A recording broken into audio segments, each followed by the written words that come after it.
So, intro. There will be a new intro in very soon. Very soon. I keep just looking up like random copyright-free music, and then eventually the music like gets copyright strikes, so then I have to switch it. But yeah, it's probably about time for a new set of intro poses. I was so to be completely honest with you, I was kind of trying to set up a thing where I could have like basically instead of the white sort of rectangular look in the background, I was trying to see if I could figure out a way to like, in not just like CGI, like actually have like a fireball and be the background. I think that idea might be a bust for now. That might be a little bit too much risk of first degree burns as well as well, whatever. So who knows? Maybe there will actually be a new intro for this video. We'll just have to see. But either way, that'll come back with a new little tune. But speaking of updates, with all the Sam shirts and stuff and the hoodies, those are shipping out. They've been going the last couple of days. That orders are actually kind of getting fulfilled. So if you were curious about that, things are moving, but it kind of takes a little while. I think I gotta pull up the analytics again, but there's only like so many that are getting shipped out like per day. Like they're not all. It's freaking hard to get that kind of stuff moving. But yeah, those are getting shipped. So that whole process on the back end, we're kind of trying to streamline it, make sure it gets a little quicker. And then for any of the UK fans, which is about getting close to 20%. Like when I look at the YouTube stats, it's like I think 30-ish% stateside, 20-ish UK, maybe even like 13 in the UK, and then it kind of dwindles down from there. But yeah, I know that's a big step in terms of the back end of that sort of stuff, is having inventory over there already. But we're working on it. So as time passes, that'll all be much more just what's the word? Have much more of an ease of use and kind of a quicker delivery. But in terms of what's actually going on tonight with back, well, just a back pump. Rows, pull downs, pullovers of some kind of order. Exactly what that order is, I'm not completely certain yet, but I'm sure I will find out. And I'm okay with that. I'm not coming into this back day with the goal of making sure that I hit a set of 3 plate bent over ball bar rows for 12, and make sure I progressively overload. And like right now, I'm not in a progressive overload state. So for those unaware, when I'm bulking up, like if you watch any of these videos where it's like this bulk day whatever, that's when I'm moving around a lot of weights, full of carbs, strong. I'm physically getting bigger and stronger, so that's where I'm pushing it, and I want to be overloading the weights progressively. But dieting down, not exactly the case, right? If every lift I try to come in here and lift the heaviest weight I could possibly move, well, let's just say I'd be fucking, having much more tweaks and pulls than I do now, which right now, that's zero, right? I haven't tweaked and pulled anything for a little while, and I want to make sure that I don't. Like, that's up there as one of my top priorities. Don't hurt myself. So it's the weight isn't so important. Like, I'm trying to stimulate the muscle I've already got built. I don't need to try to wreck it and really try to build it back up, because I don't have the fucking capacity right now. Like, if you're in a steep deficit, all your goal is every day is stimulate your muscle, get enough activity to raise your base metabolism, and then restrict your calorie intake. But it is still high enough that you can recover muscularly, right? Maintain all the beef you got built up, but just trim off the fat on the outside. So what I'm really concerned with more now than ever is just have a good lift, get a pump, go home. Now I'm still going to go hard. That's in no way am I trying to say I'm taking it easy or anything, but leveraging the weight side of things in a dieting context, a carb depleted context, especially at my size, not necessary. So that's even though I might still throw in a couple heavy sets here and there of like something extra heavy, For the most part, what I'm really focusing on is a reasonable squeeze, and then once the set's over, having felt a solid amount of activation, burn. I mean, we all know the same fucking keywords, right? So that's what I'm aiming for. In terms of changing up this back day compared to my last ones, I'll just have to see what speaks to me. You know, last back day was a lot of single arm pull downs, followed by what? Oh yeah, followed by some cable rows, and then some regular barbell pull downs, and then some machine rows, I think. So I'll make this one a little bit different, but not like completely, off the wall, because all I'm trying to hit is the main three groups of my back. Right?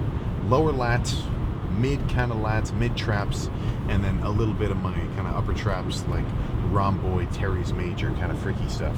Those are those little like eye-looking muscles right underneath your rear delts, but right above your lats.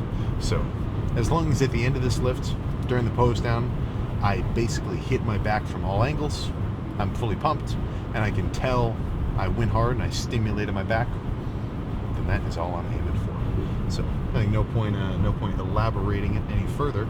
Let's just go make it happen with movement number one being a good set of straight bar pull down, moderate pace reps, and then we can go from here.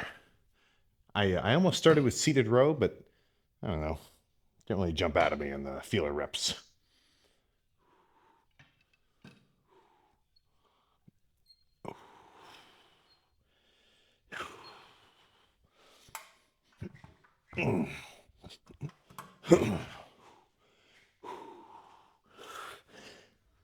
Yeah. Yeah. Yeah. Yeah. Yeah. Yeah.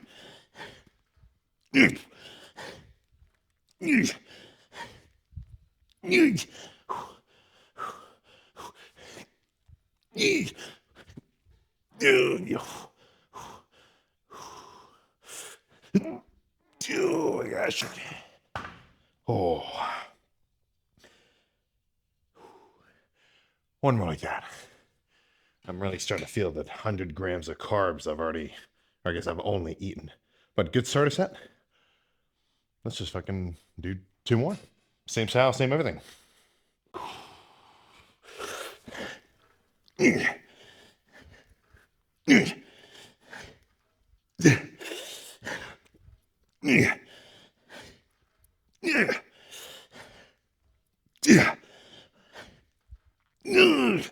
Okay. Let's do a rest pause style set. Rest pause style set with 7 reps at a time.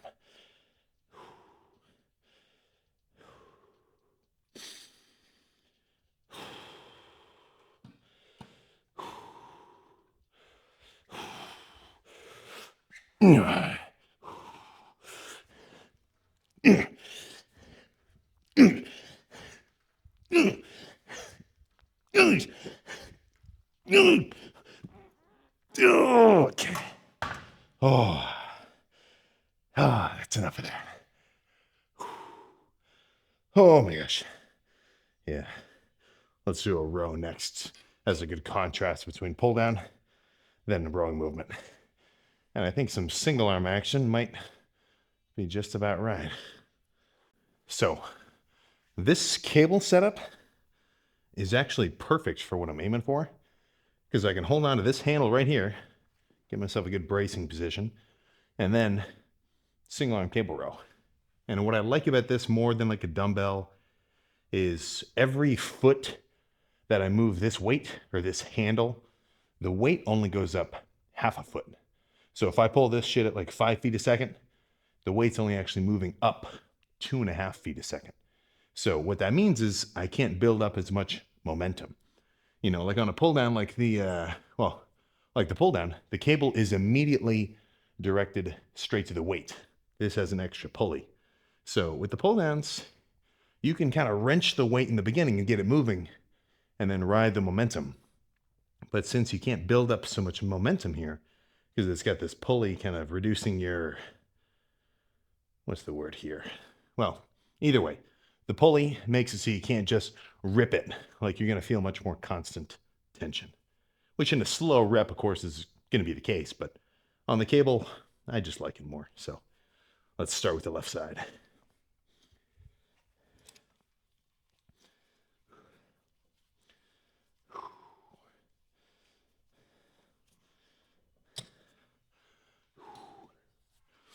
Okay.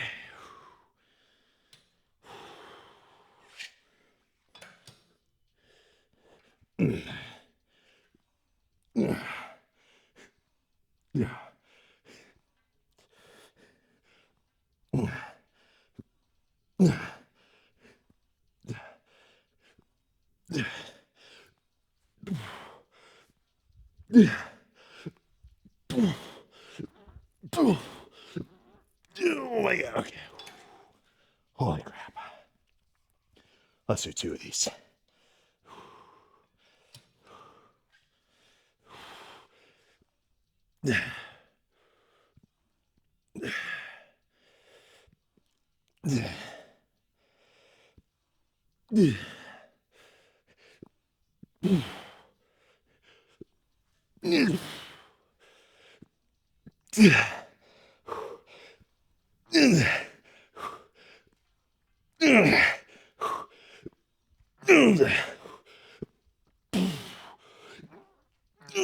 Okay.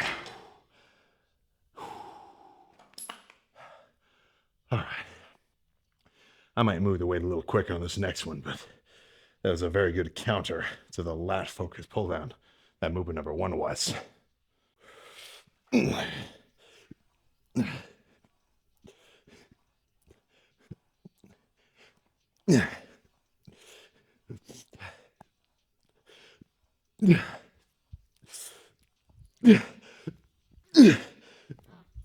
Holy crap.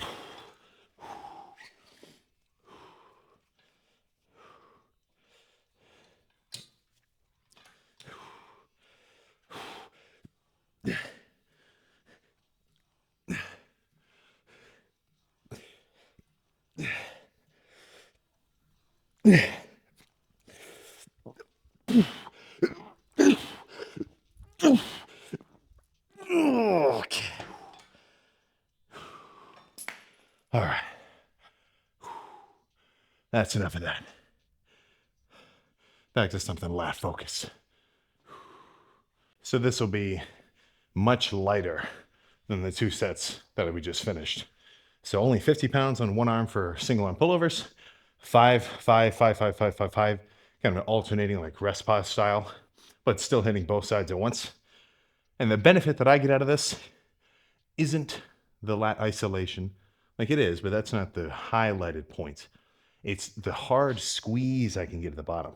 Because for me, like if I do a rope pullover or a bar pullover or whatever, it's like, for one thing, I end up getting some lower chest, like a dumbbell pullover, which I don't want. But also, I just can't really squeeze as hard.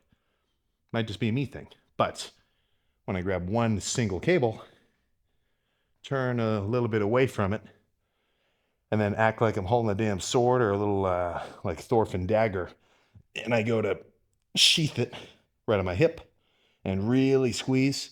I mean, I can feel my lat flexing all the way down to like the lowest part that it inserts down here. So could just work well for me, but well, I guess it works well for me, so that's why I'm doing it. So right side first, or left side first.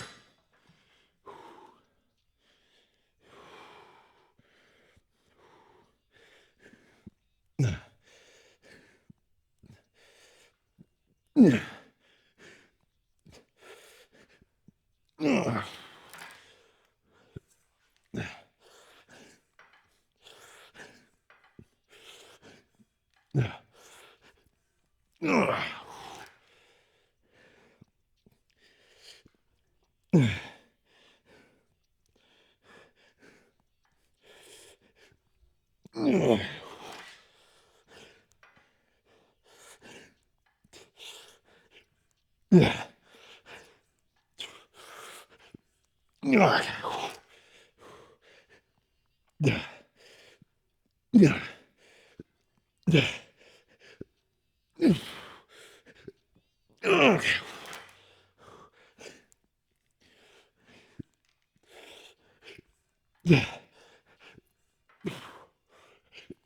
Yeah. One more.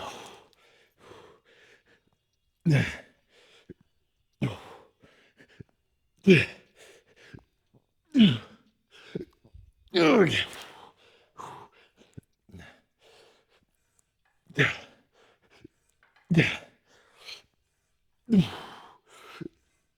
Okay.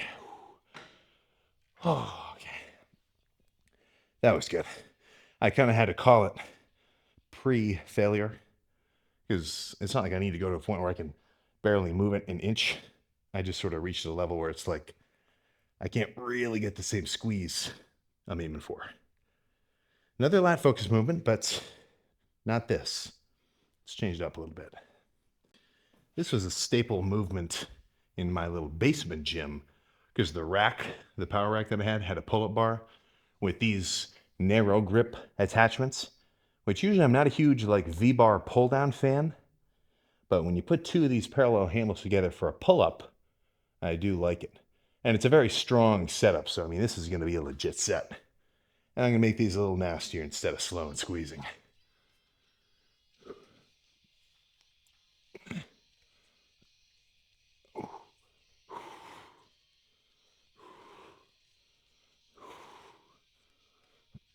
All right.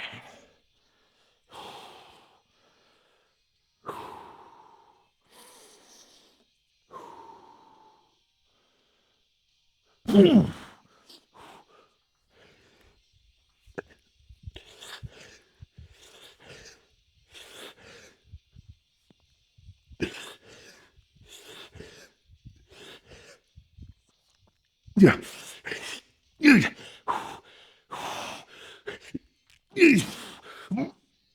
Oh, oh my goodness. One more like that. Fatigue is fucking hitting me quick. Like the first 10 felt good, and then those last three were fucking tricky. All right.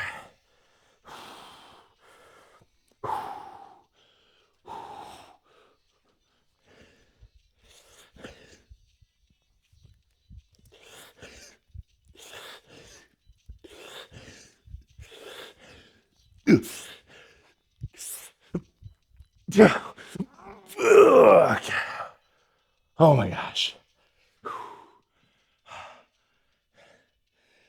That might actually be freaking it.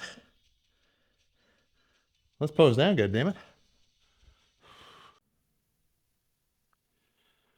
All right, so that didn't take too long, did it? 2 sets of pull downs, 2 sets of single arm cable rows, 2 sets of pullovers, 2 sets of pull ups. Yeah, 8 sets, man. And my traps, my lats, my mid back, all the way down to my lower, whatever, all feel pretty freaking pumped up. Oh, let's do it through a pump cover lat spread, and then we'll really break it out.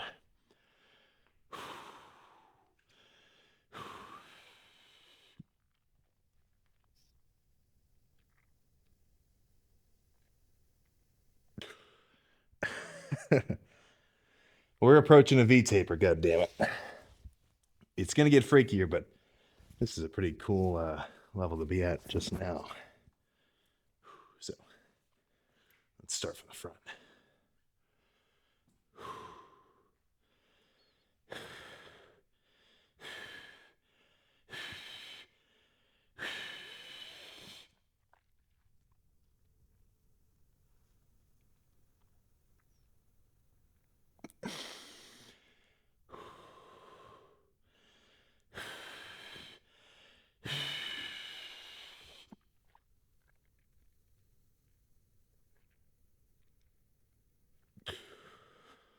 Oh man. And same shit from the back.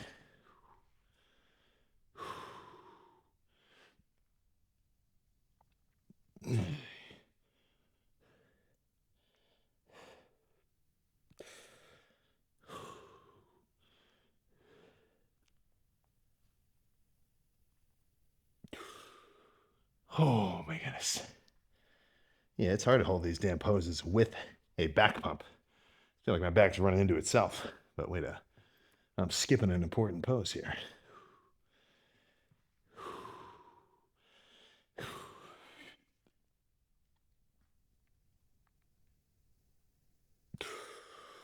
Oh, okay.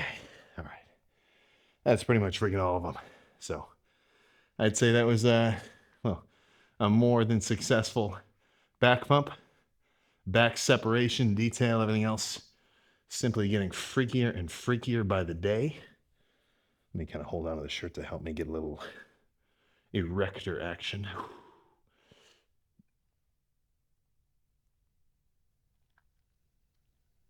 Oh, okay. Holy crap. I don't know if you guys have ever heard of a dude named Backzilla, but I'm giving myself some Backzilla vibes here. Not as crazy as him, but yeah, this is fucking cool. Let me do one more.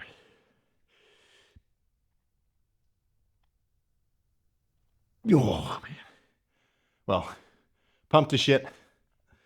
Let's get in the car. We are done. Okay. So this is just a few seconds after watching over that clip of the pose down. And look, I'm not new to back veins, or back veins are not new to me. That's territory which has kind of been explored already. But especially, honestly, even the second little like flexing pose I did where I held my breath, not even as veiny as that fucking first one. Oh, whoops. The camera bag is so heavy it was freaking setting off the car alarm. But yeah, that is most certainly new territory for this dieting phase. And that is what gives me just an insane proof of the shit that I'm doing is working, and the uncomfortability that I'm going through is paying off. And I'm not dying here, but I'd be lying if I told you that I was completely comfortable. Like, that lift in terms of overall like energy and like I guess you could say sort of like set by set endurance, it was low. I've had 100 freaking grams of carbs today. And once you get to or well, maybe not once you get, but if you're a goddamn 230-ish pounder, 130 grams of carbs is not a lot. Like, I'm as flat as I'm gonna be right now. So it kind of, that's the take. The give, lean, continually getting leaner. The take is you got to count your calories, you got to do your cardio, you got to, deal with the sort of detriments that come with dieting, which in a training context, which probably hits me the hardest out of everything, you're not going to be as strong. You're physically going to be, I was about to say you're physically going to be weaker. That's the exact same thing. But you're going to be moving weights and getting more fatigued from them more quickly. So that's where I can still leave today satisfied, even though I felt a little bit extra tired. Like, I could tell I didn't have the same strength as I would have before. Like, that single arm sets of, or those single arm rows when I was sitting on the cables, like when I'm fully bulked, that's nothing. Like, that's light squeezing weight. Whereas today, that slow set, 10 reps was like pushing it. Honestly, I probably should have gone a little bit lighter. I might have been, letting my inner ego lifter out just a touch. But even though that's the case, what were my goals walking in? It wasn't lift the most weights I've ever lifted. It wasn't feel like I'm the strongest I've ever been. It was stimulate my back, get a pump, and leave knowing that I pushed myself pretty hard. All three of those boxes are checked. So that's what I think kind of throws people off and is a little bit of a deterrent from anybody really getting into like a serious bulking phase, dieting phase, even just like working out phase, is because there are difficult aspects like that.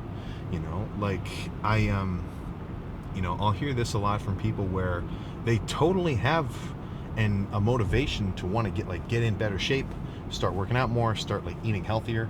I think everybody has an internal motivation to do that at any level. Like, if anybody is let's just say your dad or whatever, you're talking to him about working out, everybody and their mom is going to say, yeah, I should probably hit the gym more, because we all know it. We all know that that's the case. But what really sucks is I'll hear this a lot, and it's basically like, well, every time I start really tracking my calories, it kind of brings up like bad memories of like when just anything, like, oh, you're stressing about how much food you're eating, and then it's like, okay, well, I already overshot my calorie limit. Now I'm uncomfortable with myself. Now I'm going to eat as a little bit of like a coping mechanism, because eating food is a total dopamine release.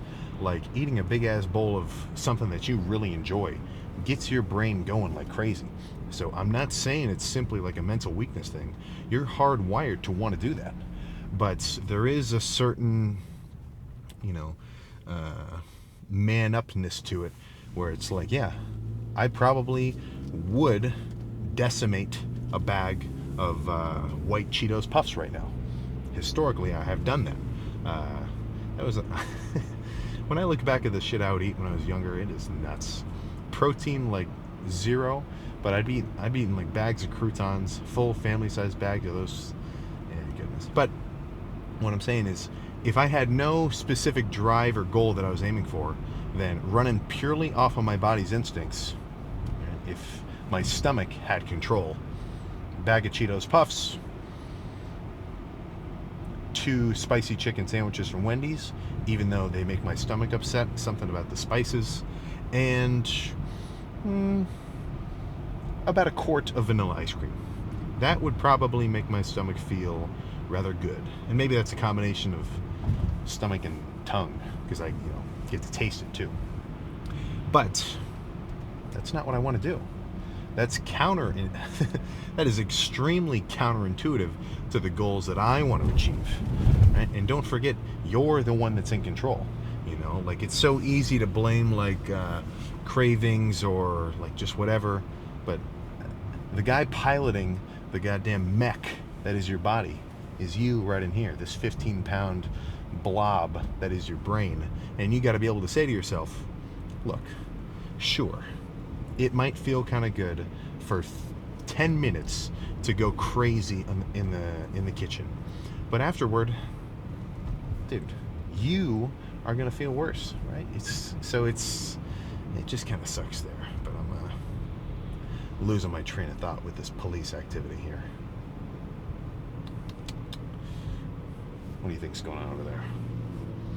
Well, either way, what I'm trying to get at is, yeah, there's hard parts to it, but with anything, that's what has a result afterward, right? Like, typically, this is like a classic sort of self-help mindset. It's like the shit that you really want is hidden behind the shit that you really don't want to do. So I think everybody would love to have six-pack abs. I think if you could press a button that was like, would you like to be instantly jacked? And I'm not talking like 250 pounds of pure muscle. I mean like just a 180 lean, or whatever your goal is. Anybody, you'd probably hit that button without even thinking about it. And this isn't like a genie where it's, or like a monkey's paw sort of thing where there's a catch. There's no catch. Everybody would hit that button. But when you add the stipulations of, okay, well, you got to not eat whatever you want.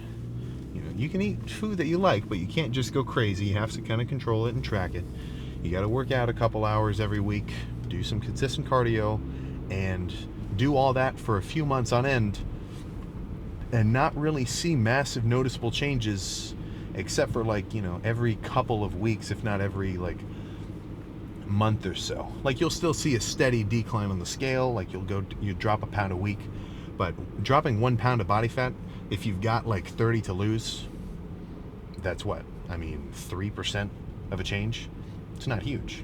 Now, 3% over 3% of that change over the course of 10 weeks or 20 weeks or however long you lock yourself into a dieting phase, that will add up pretty substantially.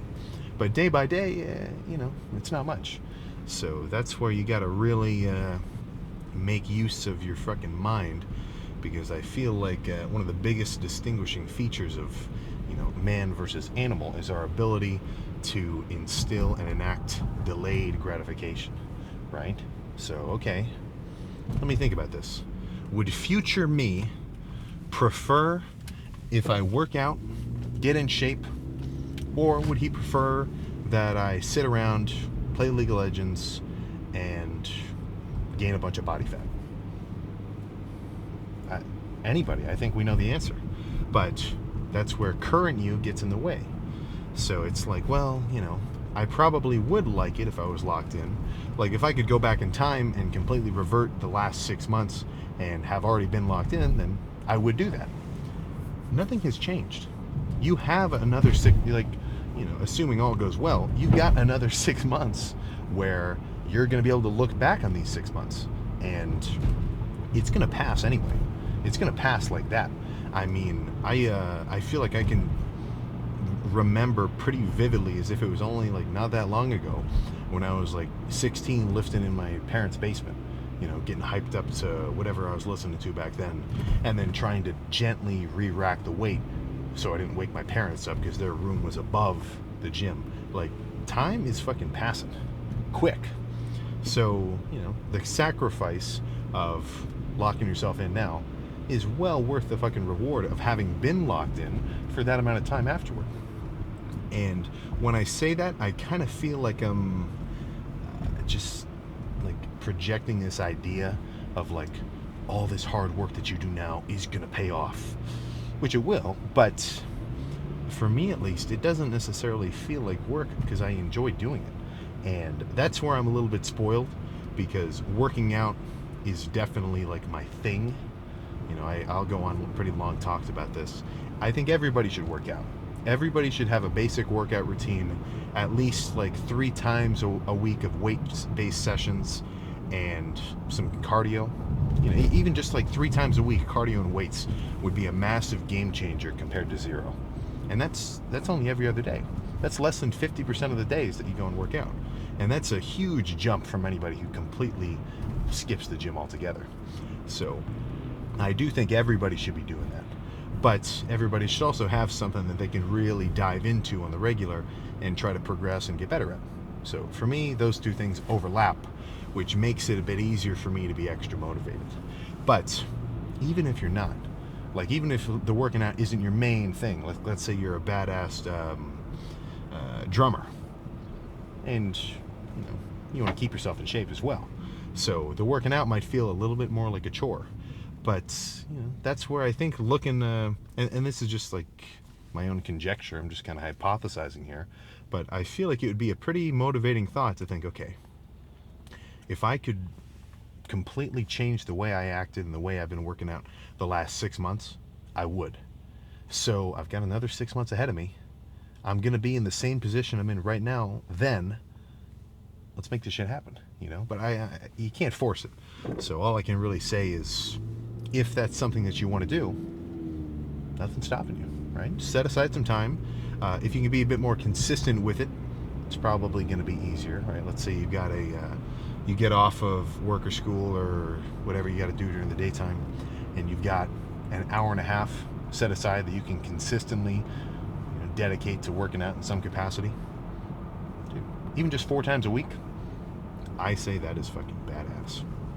So I feel like sometimes I'm talking to like I'm giving advice in sort of 2 very different perspectives, because on one hand, it's the guys where the working out is your thing, like you're taking this extremely hard.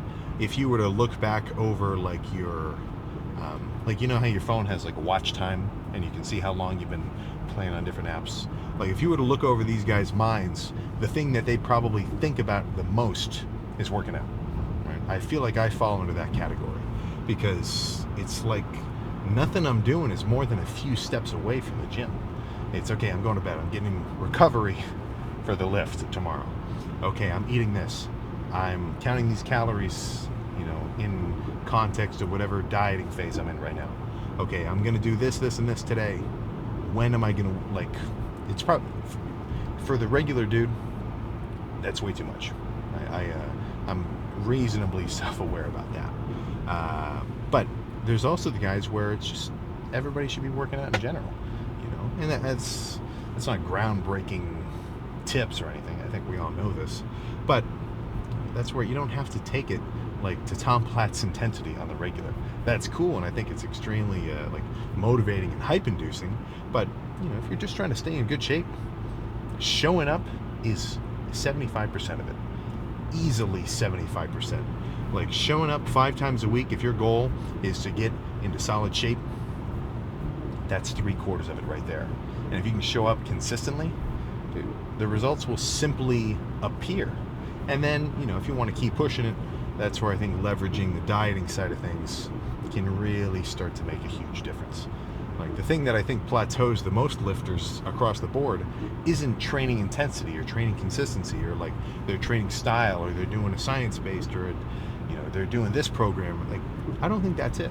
If you're working out consistently, I think the main thing that's going to stop your progress is the dieting side of things. So that's why you're never going to hear me stop talking about the macros and the calorie counting and make sure you can find out what your maintenance calorie is and things like that, as well as the consistent cardio. That's just a boost all around, but I don't know, let's not make this a cardio rant. So that's all I gotta say there. But awesome back day, and I am beginning to increase the rate that the freak factor is improving. So what I mean by that is I've said this a couple times before. I think when I started this dieting phase, I dropped about 12 pounds of carbs and water in about maybe 2 weeks or so. So that's not fat loss. That's just I'm not eating as much as I was when I was bulking. So I'm not so full of extra water and muscular glycogen and everything else. So that's just kind of like fluff weight. It's not fake. Like it's intramuscular. It didn't make me look like extra big, but it's not real either. It just kind of comes in and out. All right, it's like you got a gas tank. Sometimes it's full, sometimes it's empty. But since then, I feel like I probably had about, I don't know, maybe 15, 20, maybe even 25 pounds of body fat extra that I'm trying to peel off. Right now, I've got about 10 pounds-ish left that I want to get off my frame to put me around competitive weight that I'm aiming for. But those first 3 pounds, like I just said about that percentage, it's barely a 10% change in leanness. Not much. But now that I've only got 10 pounds left, for me to lose another 3 pounds is a 30% change in leanness.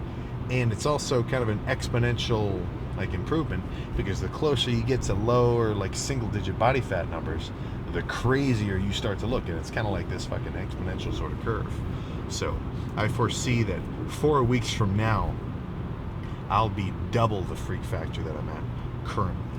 So it's almost like I'm a kid on Christmas morning. Or I guess you could say Christmas Eve. I just can't wait for that time to pass, because the things I'm aiming for and the way that I'm going about them with the calories and the cardio and the working out, I've pretty much got that down pat. So it's almost like I'm just getting excited. Okay, when is one of these 4 weeks gonna fucking pass? But I'll keep you updated about it. So that's all I got there. What is today? December 16th for you, December 17th. It's almost Christmas, man. What's on your freaking wish list? How about that? Let's get a little comment interaction. What's on your Christmas list this year? For me, I'm not totally sure. I've got a bad habit. I don't really make Christmas lists, so sometimes my family nags me. They're like, they didn't know what to get me. Well, maybe I'll come up with something. But either way, I will see you for an arm day tomorrow. Maybe a little bit of arms and shoulders. Might add a little bit of delta action in there. But I'll see you then.